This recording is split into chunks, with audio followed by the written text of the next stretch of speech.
الحمد لله رب العالمين والصلاة والسلام على سيد الأنبياء والمرسلين محمد بن عبد الله الأمين وعلى آله وأصحابه وأزواجه وذرياته وأهل بيته وسلم تسليما كثيرا كثيرا أما بعد.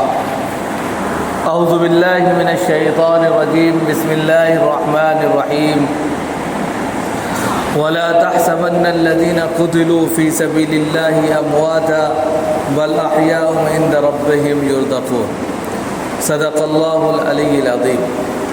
محترم بزرگوں اور دوستوں، دینی اور ایمانی بھائیوں، اللہ رب العزت کا شکر ہے کہ اس نے ہمیں نماز مغرب کی توفیق عطا فرمائی، جماعت کے ساتھ نماز پڑھنے کی توفیق دی، اور پھر دین کے تعلق سے کچھ دیر بیٹھنے اور مذاکرہ کرنے کی توفیق عطا فرمائی. اللہ تعالی ہم سب کو کے بیٹھنے کو اور سننے سنانے کو قبول مقبول فرمائے. حضرات، اس وقت اچانک مؤذن صاحب نے درخواست کی کہ جو ٹاپک جمعے میں رہ گیا تھا اس کو مکمل کر دیں. بہت سے ہمارے ساتھیوں کا یہ مطالبہ ہے کہ وہ یہ چاہتے ہیں کہ جو موضوع ادھورا رہ گیا ہے وہ مکمل ہو جائے. تو ہم بات پھر آپ کو 1 بائی 1 کر کے بتانا چاہیں گے کہ دراصل شہادت امام حسین کے تعلق سے ہمارے مورخین حضرات نے اور مقررین حضرات نے بھی بہت ہی جانبداری سے کام لیا ہے.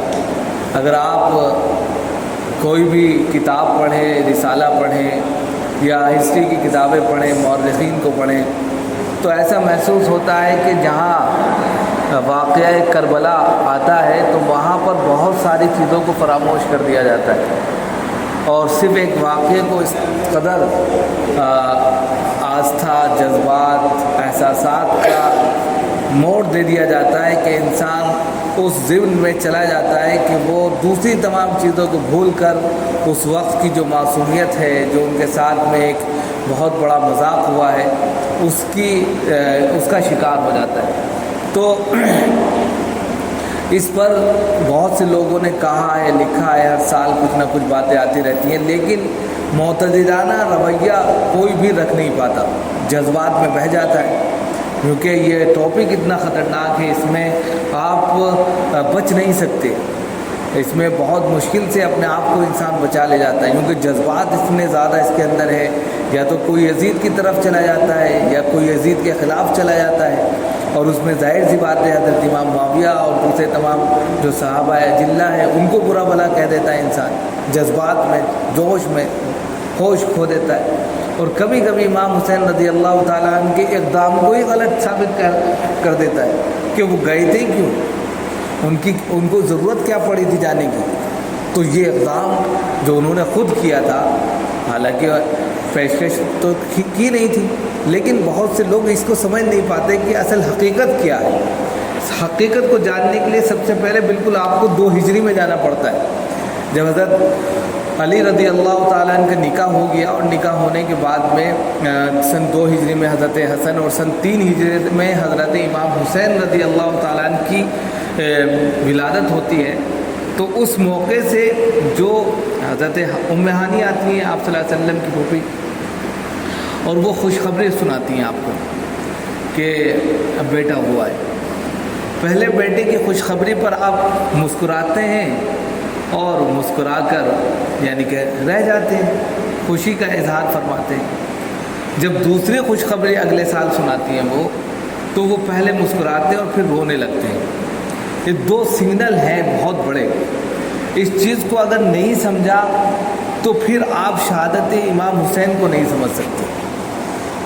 اب اس کے اندر کہتے ہیں کہ بعد میں سوال کیا گیا کہ جب حضرت امام حسن رضی اللہ تعالیٰ عنہ کی ولادت ہوئی، آپ نے مسکراہٹ سے خوشی کا اظہار کیا، اور آپ نے ایک جملہ کہا کہ خوشی جو تبسم پر آئی، دراصل اس بنیاد پر آئی کہ میرا یہ بیٹا 2 بڑے گروہ کے اندر صلح کا ذریعہ بنے گا. یعنی اسلام ایک ایسے موڑ پر پہنچے گا جہاں 2 گروپ ہو جائیں گے، دو طبقوں میں اسلام بٹ جائے گا. ایسے میں یہ میرا بیٹا دونوں گروپ کو آپس میں جوڑ دے گا. اس لیے میں نے خوشی کا اظہار کیا کہ میرا بیٹا یہ کام کرے گا. سن 2 ہجری میں. اور یہ واقعہ کب، یعنی کہ اس کی تعبیر کتنے سال کے بعد نکل کر آتی ہے؟ 43 سال کے بعد، 43 سال کے بعد میں نکل کر آتی ہے. 45 سال کی عمر میں جب حضرت امام حسین رضی اللہ تعالیٰ عنہ، کہہ سکتے ہیں کہ یہ واقعہ اس وقت سامنے آتا ہے جب حضرت امام علی رضی اللہ تعالیٰ عنہ کے بعد امام امیر معاویہ خلافت کی گدی پر بیٹھتے ہیں اور اختلافات کسی طرح ختم نہیں ہوتے، تو یہ حکومت کی باغ بور حضرت امام معاویہ کو سونپ دیتے ہیں. تو جو 2 گروپ میں اسلام بٹ گیا تھا، حضرت علی کے ساتھ کچھ لوگ تھے، حضرت امام معاویہ کے ساتھ کچھ لوگ تھے، تو وہ آپس میں پھر ایک ہو گئے تھے. تو 2 گروپ جو تھے وہ آپس میں ایک ہو گئے، تو اس کا ذریعہ حضرت امام حسن بنے. اس پر آپ نے خوشی کا اظہار فرمایا تھا. یہ بات یہاں پر نہیں ہے، اس لیے میں یہیں پر اس کو ختم کرتا ہوں. دوسری بات جو ہے وہ ہے حضرت امام حسین رضی اللہ تعالیٰ عنہ کے تعلق سے، کہ جب ان کے لیے خوشخبری دی گئی سن 3 ہجری میں، کہا گیا کہ بیٹا پیدا ہوا ہے، تو آپ نے خوشی کا اظہار فرمایا اور پھر رونے لگے. تو پوچھا گیا تو کہا آپ صلی اللہ علیہ وسلم نے دراصل بات کیا ہے کہ خوشی کے آنسو تو اس لیے کہ میرے بیٹا ہوا، اور آنسو اس لیے بہہ گئے کہ میرا یہ بیٹا شہید ہو جائے گا، میرا یہ بیٹا شہید ہو جائے گا. اور یہ شہادت آپ صلی اللہ علیہ وسلم نے پہلے ہی پیشین گوئی کر دی تھی. اب ان لوگوں کے لیے جو یہ کہتے ہیں کہ حضرت امام حسین کا اقدام کرنا غلط تھا، ان کے لیے یہ حدیث ثابت آتی ہے کہ ان کا کہنا ہی غلط ہے، اس لیے کہ آپ صلی اللہ علیہ وسلم پہلے ہی 3 ہجری میں کہہ چکے ہیں کہ میرا یہ بیٹا شہید ہوگا. تو شہادت کے خود بخود ایٹومیٹک جو ہے اسباب بنتے چلے گئے، اور وہ حدیث جو آپ صلی اللہ علیہ وسلم نے 3 ہجری میں کہی تھی وہ یہاں پر جو پیشین گوئی کی تھی وہ مکمل ہوتی ہے. اب اس ضمن میں آپ حضرت امام حسین کو دیکھیے. حضرت امام حسین رضی اللہ تعالیٰ عنہ حضرت علی رضی اللہ تعالیٰ عنہ کے دوسرے نمبر کے صاحبزادے ہیں، اور آپ صلی اللہ علیہ وسلم کی تربیت میں پروان چڑھے.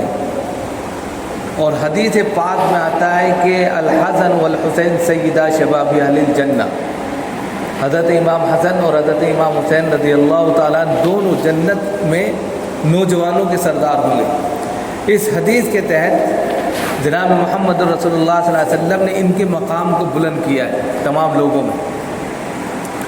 اب حضرت امام حسین رضی اللہ تعالیٰ عنہ کے تعلق سے آتا ہے کہ بچپن میں بخ کا لفظ استعمال ہوتا ہے. ایک حدیث آتی ہے، میں ان کا واقعہ اس لیے سناتا ہوں کہ ان کی حیثیت کیا ہے، ان کا مقام کیا ہے، ان کا مرتبہ کیا ہے، کیوں اس مقام پر وہ پہنچے، کیوں خدا نے ان کو جو ہے زندہ کر دیا. تو جناب محمد رسول اللہ صلی اللہ علیہ وسلم کے تعلق سے آتا ہے کہ ایک مرتبہ بچپن میں چھوٹا بچہ ہوتا ہے، کچھ بھی چیز منہ میں رکھنے کی عادت ہوتی ہے، تو انہوں نے ایک کھجور جو ہے منہ میں رکھ لی جو صدقے کی کھجور تھی، اور آپ صلی اللہ علیہ وسلم نے فوراً کہا بخی کا چھی تھوکو. بخی اس کو کہتے ہیں، چھی جیسے آپ کہتے ہیں گندی چیز ہے، ہٹاؤ اس کو فوراً. تو آپ نے یہی لفظ استعمال کیا تو انہوں نے لکھا. کہتے ہیں کہ آپ صلی اللہ علیہ وسلم نے بتایا پھر کہ صدقہ ہم لوگ نہیں کھاتے، یہ صدقے کی کھجور تھی، اس لیے آپ نے احتیاط کا اعلیٰ پہلو اختیار کرتے ہوئے بچے کو روکا، اور جو منہ میں تھا اس کو بھی باہر نکال دیا. اور جو واقعات رہے ہوں گے، الٹی ہو گئی یا جو بھی ہوا وہ الگ معاملہ ہے. اب آپ خود بتائیے، جس بچے کی تربیت میں اتنا اہتمام کیا گیا ہوگا تو وہ آگے چل کر امام نہیں بنے گا تو اور کیا بنے گا؟ وہ آگے چل کر سردار نہیں بنے گا تو کیا بنے گا؟ وہ آگے چل کر دین کا سپاہی نہیں بنے گا تو کیا بنے گا؟ تربیت رسول میں جس نے اپنی زندگی کو گزارا ہو، تربیت رسول میں جس نے اپنا ایک ایک لمحہ گزارا ہو، جس نے آنکھ کھولی تو اپنے نانے جان کو دیکھا ہو، جس نے آنکھ کھولی تو تلواروں کے سائے میں اس نے اسلام کو پایا ہو، تو اس کی کنڈیشن کیا ہوگی؟ وہ ہر وقت اپنی جان آخری کے سپرد کرنے کے لیے بالکل تیار تھا. وہ اپنی جان کو ہتھیلی پر لیے گھومتا تھا کہ دین کا جو میرے نانا دین لے کر آئے تھے اس کا ڈنکا اگر نہیں بچتا، وہ دین اگر مٹتا ہے تو پھر میرا رہنا بیکار ہے. لہذا اس دین کی خاطر انہوں نے اپنی جان کو جان نہیں سمجھا اور ہر اعتبار سے اپنے نانا کے دین کو فروغ دینے اور اس کی ترقی دینے کے لیے اپنی جان کو جان آفری کے سپرد کیا۔ اب واقعہ دراصل کہاں سے شروع ہوتا ہے؟ جب حضرت عثمان رضی اللہ تعالیٰ عنہ خلیفہ بنتے ہیں، یہیں سے اختلافات شروع ہو جاتے ہیں۔ حضرت عثمان غنی حضرت عمر رضی اللہ تعالیٰ عنہ کے بعد، حضرت عمر رضی اللہ تعالیٰ عنہ بڑے دور بھی تھے، کہہ سکتے ہیں دور بھی اور دور اندیش سب کچھ تھے۔ انہوں نے 6 لوگوں کا انتخاب کیا تھا کہ میرے بعد 6 لوگ ہیں، ان میں سے کسی کو خلیفہ بنا دیجیے گا، اور پھر پورا کسی بھی طرح کر کے اس میں اپنے بیٹے کا نام نہیں لیا۔ دیکھیں کتنی بڑی بات ہے، حضرت عبداللہ ابن عمر کا نام نہیں لیا کہ یہ رہیں گے، شامل رہیں گے اس پورے یعنی کہ معاملے میں، لیکن یہ امیر نہیں بنے گا، خلیفہ نہیں بنے گا۔ اتنا احتیاط کیا حضرت عمر نے۔ حضرت عمر نے 6 لوگوں کا انتخاب کیا، ان 6 میں پھر قرآن کسی طرح حضرت عثمان غنی تک پہنچ گیا۔ حضرت عثمان غنی تیسرے خلیفہ بن گئے۔ تیسرے خلیفہ جب بنے، کچھ ہی دن گزرے تھے کہ کچھ لوگوں نے ان کے خلاف پلاننگ شروع کر دی، اور پلاننگ کیا تھی؟ وہ تھی کہ حضرت علی کو خلیفہ بنایا جائے۔ یہ پلاننگ تھی کہ حضرت علی خلیفہ بن جائیں گے، اور اس طریقے سے باتیں ہوتی رہیں۔ کوفہ اور دوسرے تمام علاقوں کے لوگ جو ہیں اس طرف کمر بستہ تھے بہت زیادہ کہ حضرت علی کو خلیفہ بنا دیا جائے۔ یہی سے روافظ کا بھی وجود شامل ہوتا ہے، نکل کے آتا ہے۔ روافظ ہیں، شیعہ ہیں۔ شیعہ دراصل جماعت کو کہتے ہیں، ٹولی کو کہتے ہیں۔ یہ لوگ جو ہیں اس وقت جو ہے جماعت در جماعت حضرت علی کے خلاف نکلے تھے یا حضرت علی کے ساتھ نکلے تھے۔ یہ ایک پوری ہسٹری ہے، اس پر ایک الگ ٹاپک ہے یہ۔ تو اس لیے شیعہ ان کو کہتے ہیں کہ وہ جماعت کے جماعت نکل گئے تھے، آ گئے تھے، داخل ہو گئے تھے، اور روافظ اپنے دین سے بے خبر ہو گئے تھے۔ یعنی انہوں نے یہ یہاں تک کہہ دیا تھا اللہ کی ذات جو ہے حضرت علی میں داخل ہو گئی ہے، اس لیے وہ روافظ ہوئے، اپنے دین سے پھر جانا۔ اب حضرت عثمان کے خلاف انہوں نے پلاننگ شروع کر دی۔ اب یہاں تک پلاننگ شروع کی کہ حضرت علی خود دیکھ رہے تھے، جان رہے تھے کہ یہ لوگ خدا نہ خواستہ بہت برا پلان کر رہے ہیں، اور بغاوت ان کے یعنی کہ چہروں سے نظر آ رہی۔ مثال کے طور پہ حضرت علی کا راستہ میں بتاؤں، حضرت عثمان کا راستہ یہ ہے، اور یہ کہہ لیجئے کہ یہ امین آباد کا ادھر کا راستہ ہے، اور امین آباد جانے کے لیے آپ یہ والا راستہ اختیار کریں۔ بالکل اسی طریقے سے ہوا کہ حضرت علی رضی اللہ تعالیٰ عنہ کے جو ماننے والے تھے، انہوں نے کہا کہ ہم جو ہیں مثال کے طور پہ امین آباد جا رہے ہیں، سمجھانے کے لیے میں کہہ رہا ہوں، تو امین آباد جانے کے لیے یہ والا راستہ ہے، یہ کیوں اختیار کیا جاتا ہے؟ انہوں نے کہا کوئی نہ کوئی گڑبڑ ہے، یہ راستے سے کیوں جا رہے ہیں؟ راستہ تو ادھر ہے۔ یعنی ان کے بات میں کچھ، عمل میں کچھ، کردار میں کچھ ٹکراؤ نظر آئے۔ بس حضرت علی سمجھ گئے، تو حضرت امام حسن حضرت امام حسین کو بھیجا کہ جاؤ حضرت عثمان رضی اللہ تعالیٰ عنہ کی حفاظت کرو۔ اب یہ لوگ جو تھے ان کے پہنچنے سے پہلے ہی ان کے گھر پر چڑھ کر ان کا کام تمام کر دیا۔ فَسَيَكْفِيكُمُ اللَّهُ وَهُوَ السَّمِيعُ الْعَلِيمُ آئے تھے، اسی پر انہوں نے ان کو شہید کر دیا تھا، چاروں طرف سے ان کو گھیر لیا، مار دیا۔ اب جب مار دیا ان لوگوں نے، اب ڈائریکٹ یہ لوگ جو ہے حضرت علی کے پاس آ گئے کہ ہم آپ کے ہاتھ پر بیعت کرنا چاہتے ہیں اور آپ کو امیر بنانا چاہتے ہیں۔ یہ ساری چیزیں ہونے کے بعد جو ہے ٹھیک ہے، فوراً خلافت حضرت علی کے پاس آ گئی، جو وہ چاہ رہے تھے۔ اب جیسے ہی خلافت آئی، ویسے پھر ہنگامے شروع ہو گئے کہ حضرت علی رضی اللہ تعالیٰ عنہ ان لوگوں کو اپنا ہمنوا بنا کر خلافت کر رہے ہیں جو حضرت عثمان کے قاتل ہیں۔ حضرت عائشہ رضی اللہ تعالیٰ عنہ نے اس پر بات اٹھائی، حضرت امیر معاویہ نے بات اٹھائی، اور حقیقت بھی یہ تھا کہ وہ جتنے بھی ان کے قاتلین تھے وہ حضرت علی کے ساتھ آ گئے تھے۔ حضرت علی کا کہنا یہ تھا، یہ 35 ہجری سے واقعہ شروع ہونے لگتا ہے، 35 سے 40 تک حضرت عثمان غنی کا جاتا ہے، اور 40 سے 45 تک پھر یہ واقعے پورے شروع ہوتے ہیں، اور اس سے کچھ آگے پیچھے بھی تاریخیں ہو سکتی ہیں۔ تو اب یہاں پر جو ہے حضرت علی کے لیے کچھ بھی، کیونکہ ہنگامی حالت میں ان کو امیر بنایا گیا تھا، ادھر ایک دم سے شہادت ہوئی، شہادت کے بعد میں ایک دم سے اٹھا کر ان کو امیر بنا دیا گیا۔ اب ان کے پاس، اور امیر بھی انہوں نے بنایا تھا جو قاتل تھے، اب وہ خلاف کریں تو کیا کریں، کس سے قصاص لیں؟ حضرت علی، حضرت امیر معاویہ کا اور حضرت عائشہ کا کہنا یہ تھا کہ آپ ان کو موت کے گھاٹ اتاریے، سولی دیجیے۔ حضرت علی کا کہنا یہ تھا کہ ابھی موقع نہیں ہے، ہم بدلہ سب سے لیں گے لیکن حالات ہمارے سازگار ہو جائیں، یہ چل رہا تھا، لیکن حالات سازگار نہیں ہوئے، اور اس میں منافقین کی ٹولی جو تھی وہ حضرت عائشہ اور حضرت علی کے خلاف انہوں نے جنگ جمل کرا دی۔